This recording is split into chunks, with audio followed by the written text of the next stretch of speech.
I'm very glad Splatoon 2 came out when it did. It was a bit of a drought there for big games on the Switch. Don't get me wrong, I love Zelda, I love Mario Kart. I can only do so many shrines and races though. Let's get into Splatoon 2. So first, the single player for Splatoon 2. It's similar to its predecessor, in that it's an enjoyable enough of a distraction from multiplayer that it's worth checking out, despite not being the focus. The stages are for the most part well designed, and it gives you a good opportunity to use weapons you might not regularly use in multiplayer. The bosses are really where the single player shines, as they have fun designs and honestly they're just fun to take down. So if you're on a road trip with no Wi-Fi or multiplayer games are getting monotonous, this is not a bad alternative by any means.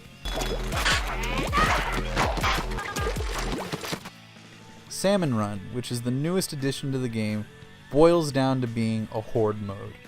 As someone who doesn't love these modes in other games, Splatoon didn't do too much to change my mind. But I have to admit, I did see some things that were unique, and I can say the mode was not just hastily slapped together. You, along with 3 other players, have to take down and retrieve a specified number of eggs from different enemies. You can only get these eggs from boss characters, of which there are several different varieties, each of which have to be taken down in different specific ways. You don't get to choose your weapon, instead you're assigned one which, along with the single player, gives you an opportunity to try out different weapons. If you survive a certain number of rounds, you'll be rewarded for your troubles, and eventually rank up. Each time you go back, it'll only be more challenging. Now again, with horde mode not being my thing, I enjoyed it enough, but I don't see myself going back for more. But I could see others getting really invested in the mode. The biggest complaint I have about it is that it's not always available. Yes, it's not just available 24/7, there's actually a schedule, if you can call it that. But it's all over the place, with some of the open times only being in the late night to early morning. I understand this gives the mode a bit of a special feeling to it when it is available, but that's going to be very, very frustrating for the people who do enjoy it, who do love the mode and can't play when they want to. Before getting into the multiplayer, I want to talk a little bit about the new guns and abilities. The gun that sticks out the most are the dualies. I cannot stop using these things.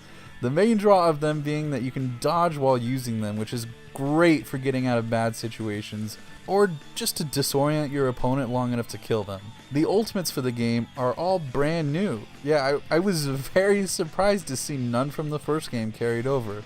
They're all new and they function great. While it might not be huge, it is something to differentiate it from the first game, so I appreciate that. Now down to the multiplayer, the core of the game. You've got your turf war, the most basic mode where the team of 4 to splat the most ink across the battlefield wins. Once you reach rank 10 though, my favorite part of the game begins with the ranked modes. With these modes, there are 3 different types of games to play with tower control, rainmaker, and splat zones. Each of them have their own rules for winning, with my personal favorite being tower control, where your team has to try to take control of a moving tower and attempt to get it to the enemy's finish line, while also dealing with the enemy team, who are trying just as hard to take it to yours. These game modes are a lot of fun, but I have to say I was a little disappointed they're all from the first game. No new ranked modes have been added. Tweaks were made to these modes to make them feel a little bit different, tune them up a little bit, make them feel a little cleaner, but I do hope we get more added further down the line.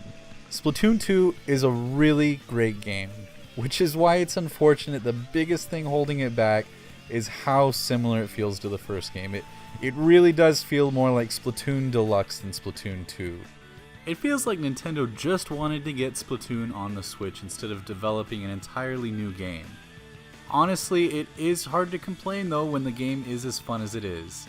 It's great to have Splatoon on the Switch, and despite the flaw of it feeling very similar to the first game, I do still think that it's a must-buy for the console. I'll see you guys next time.